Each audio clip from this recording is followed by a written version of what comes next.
والسلام على رسوله الكريم محمد وعلى آله وأصحابه أجمعين. أعوذ بالله من الشيطان الرجيم. بسم الله الرحمن الرحيم. والسعة أن يؤتوا أولي القربى والمساكين والمهاجرين في سبيل الله وليعفوا وليصفحوا ألا تحبون أن يغفر الله لكم والله غفور رحيم. صدق الله العظيم. سورہ النور کی آیتیں ہیں.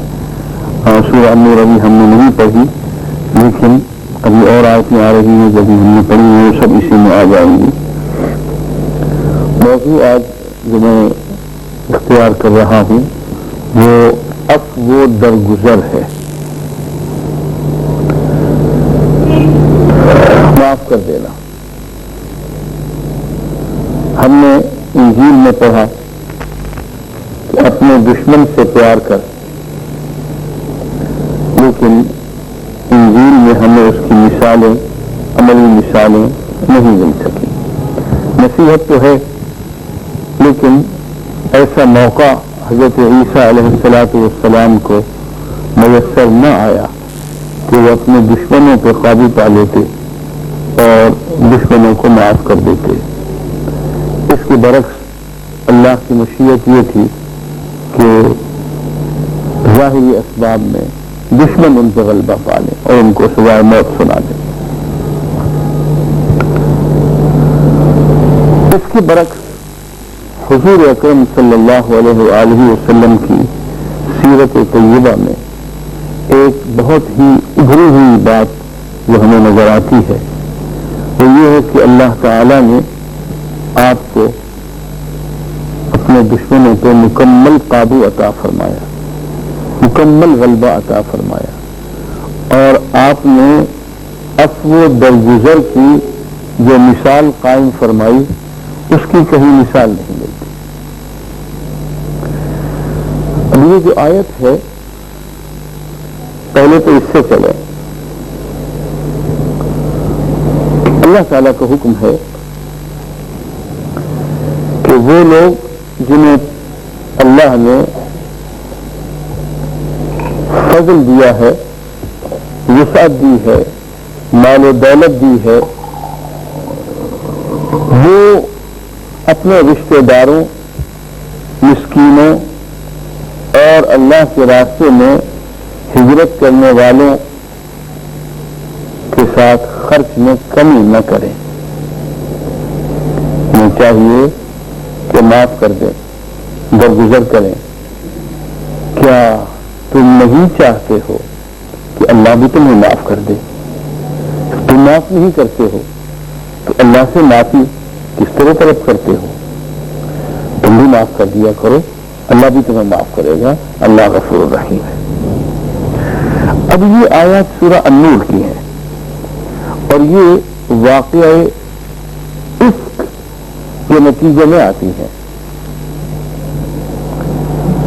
واقع عفق آپ سب لوگ جانتے ہیں، آج وہ ہمارا موضوع نہیں ہے، اس لیے میں اس کی تفصیل میں نہیں جاؤں گا.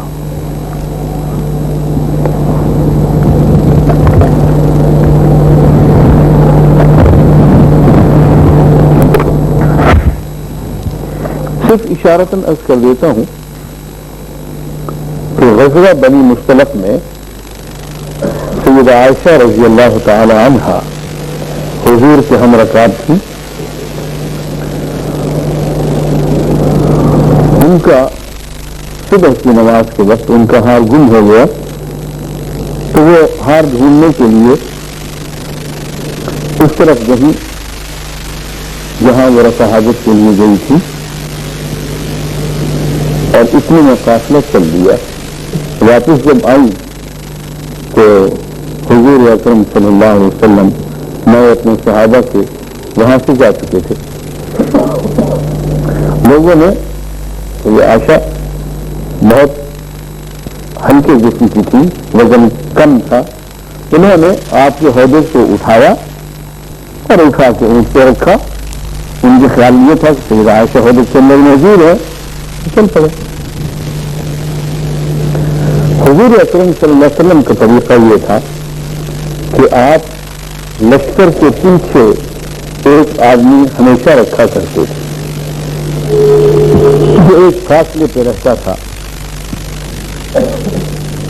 اس کے کوئی مقاصد تھے، ہر طرف سے فاصلے پہ آپ لوگوں کو رکھا کرتے تھے۔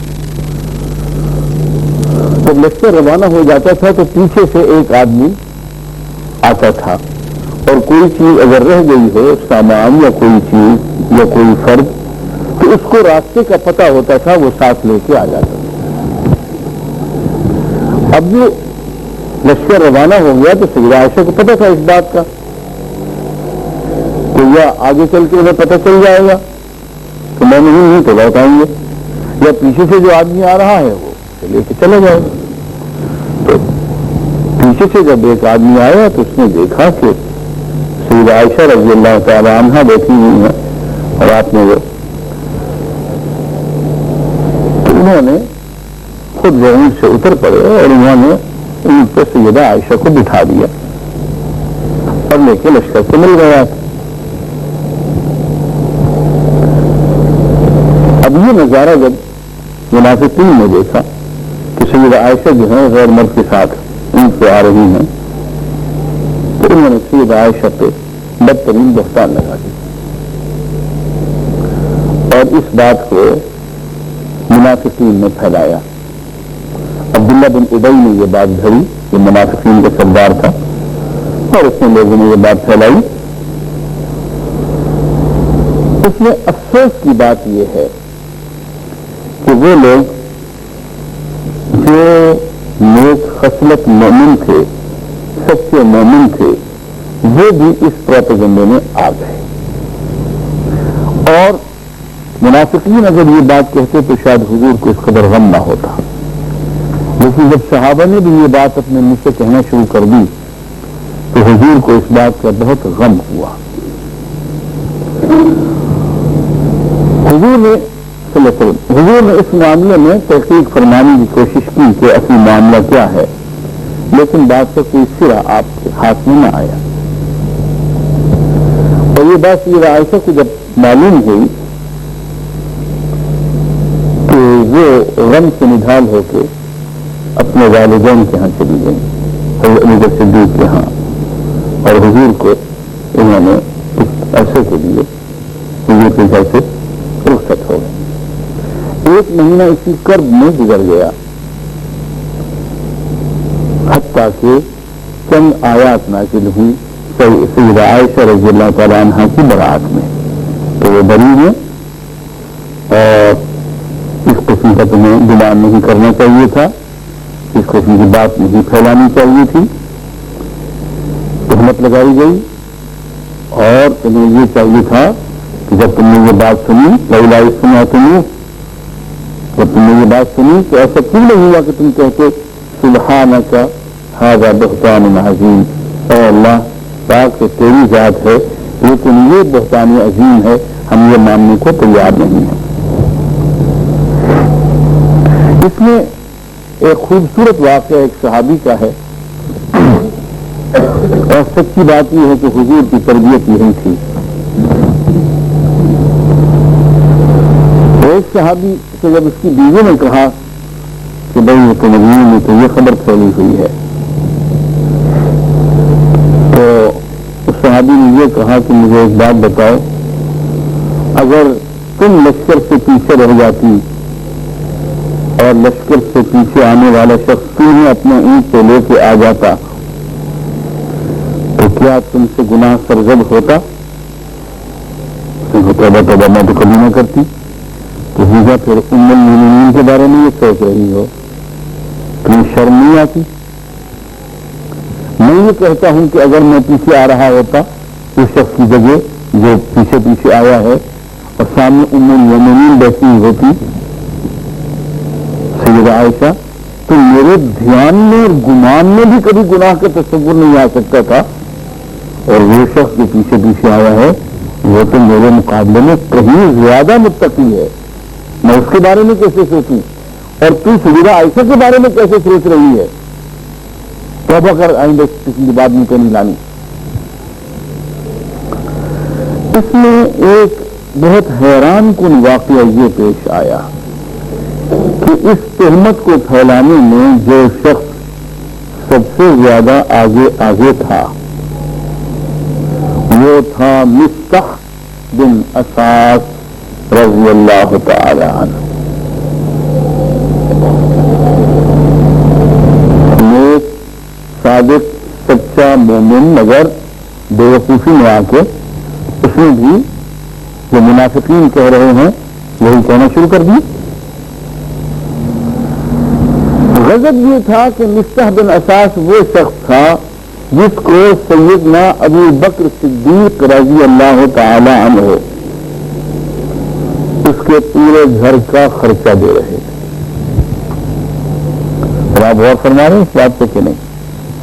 یعنی وہ شخص جو سیدہ عائشہ رضی اللہ تعالی عنہ کے والد سے اپنے پورے گھرانے کا مدت سے لیتا ہے، لیکن جب ایک فتنہ ابھرا سیدہ عائشہ کے خلاف تو اس فتنے کو پھیلانے میں سب سے آگے یہ بات جو سیدنا علی نے فرمائی کہ اتقوا شر من احسنت الیہ، جس سے تم احسان کرتے ہو اس کے شر سے بچ کے رہنا. باہر سے آنے والا اتنی جلدی آپ سے برائی نہیں کر سکتا جتنا وہ شخص جس کو تم ساری زندگی پالتے رہے.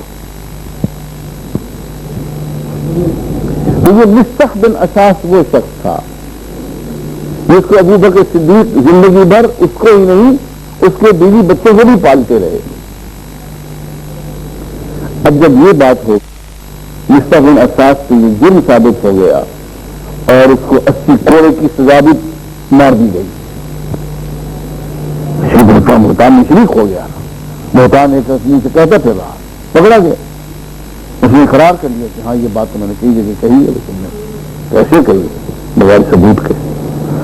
اس کو بھی چند اور صحابہ کو بھی 80 کوڑے مار دیے گئے جب سیدہ عائشہ کی برات قرآن سے ثابت ہوئی. کوڑے بھی لگ گئے اور ابو بکر صدیق رضی اللہ تعالی عنہ نے نام نفقہ بھی بند کر دیا.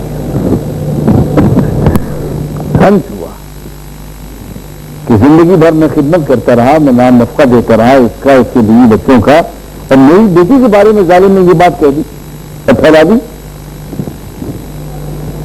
تو صدیق اکبر رضی اللہ تعالیٰ عنہ نے اس کا نام نفقہ بند کر دیا. تو یہ آیت آ گئی. آیت کیا ہے؟ تم میں وہ لوگ جنہیں اللہ نے فضل اور وسعت اور دولت سے نواز رکھا ہے وہ اپنے رشتے داروں کو، مسکینوں کو، مہاجرین کو نام نفقہ دینے میں، خدمت دینے میں کمی نہ کریں. انہیں چاہیے کہ عفو و درگزر سے کام کریں. فلیعفوا، انہیں معاف کر دینا چاہیے. ولیصفحوا، درگزر کرنا چاہیے. الا تحبون، کیا تم اس بات کی محبت نہیں کرتے ان یغفر اللہ لکم، کہ اللہ بھی تمہیں بخش دے، وہ بھی تمہیں معاف کر دے. واللہ غفور الرحیم، اللہ بخشنے والا ہے، مہربان ہے. جب یہ آیت آئی تو ابو بکر صدیق تڑپ اٹھے. ہر ایک کو پتہ چل گیا کہ یہ آیت ابو بکر صدیق کے بارے میں آئی ہے. نام نفقہ بند کر دیا تو لگا نام نفقہ بند نہ کرو، معاف کرو. تو صدیق اکبر رضی اللہ تعالی عنہ نے تو نام نفقہ بحال ہی نہیں کیا، پہلے سے دگنا کر دیا. یہ لگتا ہے جیسے ان لوگوں نے نفسیہ مارا قسم کی شاید تھی ہی نہیں. اور بھائی بیٹی تو بہتان لگانے والا ہے، اور اللہ تعالیٰ نے ایک جنرل سی بات کہہ دی ہے کہ میاں ذاتی رنجش کی وجہ سے یہ تم اللہ کے راستے میں دیا کرتے تھے وہ بند نہ کرو. اس لیے حضور سے کہ یا رسول اللہ یہ آیت کس کے بارے میں ہے؟ ابو بکر تمہارے ہی بارے میں. تو خرچہ دگنا کر دیا. یہ ہے عفو درگزر. بات یہ ہے اس میں ایک سائیکالوجی ہے، اس کو ذرا سمجھنے کی کوشش کرنی چاہیے. یہ اللہ والوں کی ضرورت ہوتی ہے. ان کا ایک ذہن ہوتا ہے، اس کو ذرا غور سے سمجھ لیں، اس کے سمجھنے میں ذرا دقت پیش آتی ہے۔ یہ بات جب میں کہنے لگا ہوں آسانی سے سمجھ میں نہیں آتی، اس لیے ذرا دھیان دیجیے گا، بہت زور لگانا پڑتا ہے یہ بات سمجھانے کے لیے۔ بات یہ ہے کہ ہمارے ساتھ کوئی شخص زیادتی کرتا ہے اور ہم اسے معاف نہیں کرتے تو اس کو سزا ملتی ہے، یا اللہ کی طرف سے یا حکومت کی طرف سے، اس کو بد دعا دیتے ہیں، اللہ کی طرف سے سزا مل جاتی، اس کے خلاف مقدمہ کر دیتے ہیں، کوئی عدالت میں چلے جاتے ہیں یا خود اس پہ قابو پا لیتے ہیں، کسی طرح سے بدلہ لینے کی پوزیشن میں ہوتے ہیں، بدلہ لے لیتے ہیں، سزا دے دیتے ہیں، اجازت تو ہے اس کی۔ لیکن میں آپ سے ایک سوال کرتا ہوں، اگر ہم نے اس کو سزا دے دی، بدلہ پورا ہو گیا، اس کو تو سزا مل گئی، ہمارا غصہ بھی چلو ٹھنڈا ہو گیا، لیکن ہمیں ملا کیا؟ ہمیں کیا ملا؟ ہم تو خالی ہاتھ رہے، ہمارا جو نقصان اس نے کر دیا وہ تو پورا نہیں ہو سکتا۔ میرا کوئی بھی نقصان کیا ہے، عزت پہ حملہ کیا ہے، مال چھینا ہے، فلاں فلاں فلاں 100 چیزیں ہوتی، میں نے اس سے بدلہ لے لیا، اس کو نقصان پہنچا کے، عدالت کے راستے سے، کسی اور راستے سے، بد دعا کے راستے سے، اس کو سزا مل گئی، اس کو تو سزا مل گئی، اور بعض دفعہ اس کی سزا ملنے سے بہت رنج ہوتا ہے، بے حد رنج ہوتا ہے۔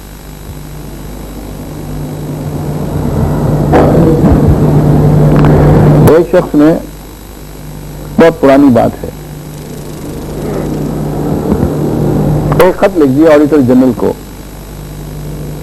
کہ میں نے غلام مرتضیٰ نے فلاں کیس سے 5,000 روپے رشوت لی ہے۔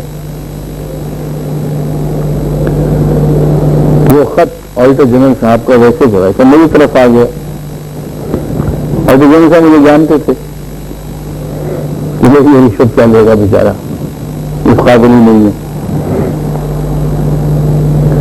میرے پاس جب خط آیا تو میں نے خط پہچان لیا کہ یہ کس کی عبارت ہے۔ میں نے دفتر کے آفیسرز کے سامنے سب کے سامنے رکھ دیا کہ یہ دیکھو یہ ہے تمہاری طرف سے خط گیا ہے۔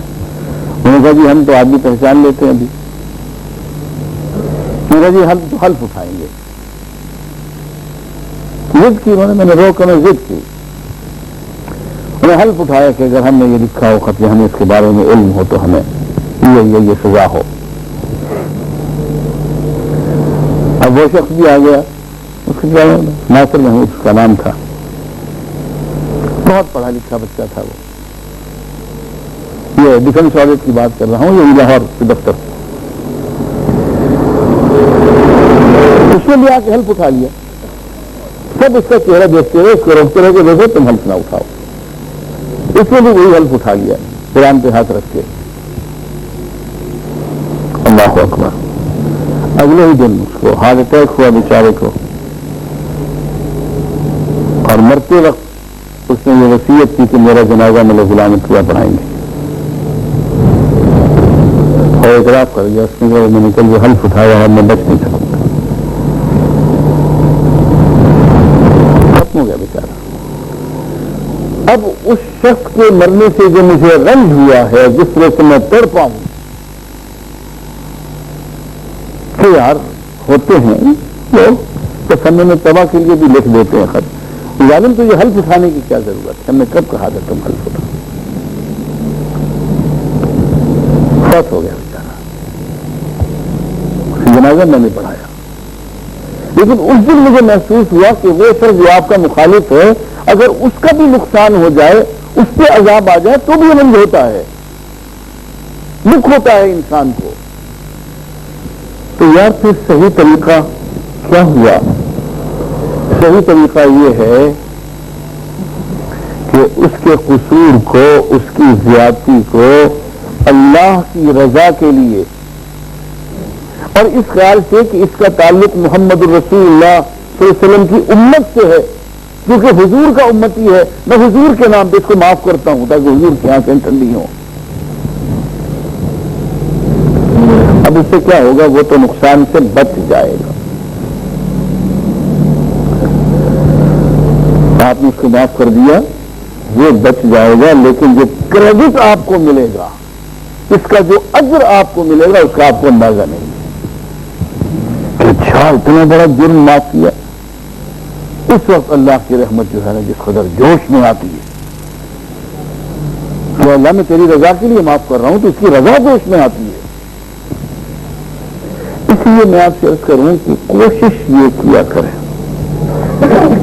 کہ اگر کسی نے زیادتی کی ہے تو اس کو اللہ کے حوالے کر دیا کریں، معاف کر دیا کریں، اور اللہ سے یہ کہا کریں کہ اے اللہ میں تیرے لیے معاف کر رہا ہوں، اس نے جو میرا نقصان کیا ہے یہ بھی تو پورا کر دے، اس کا اجر بھی مجھے عطا کر دے، اور اللہ اگر میں اس کو معاف کر سکتا ہوں تو پھر میں بھی تو تم سے معافی مانگوں گا نا، تو مجھے بھی معاف کر دے، میرے بھی تو بہت گناہ ہیں، میری بھی تو بہت خطائیں ہیں، سیاہ کاریاں ہیں، تو مجھے بھی معاف کر۔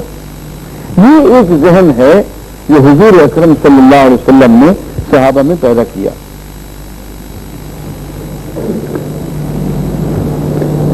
اسی حضور اکرم صلی اللہ علیہ وسلم نے فرمایا، مسند احمد کی حدیث ہے، وَلَا عَفَا رَجُلٌ عَنْ مَظْلِمَةٍ إِلَّا زَادَهُ اللَّهُ عِزًّا۔ جس شخص نے بھی کسی ظلم کے بدلے میں کسی شخص کو معاف کر دیا، اللہ تعالیٰ اس کو اس کی عزت میں اضافہ فرما دیتے ہیں۔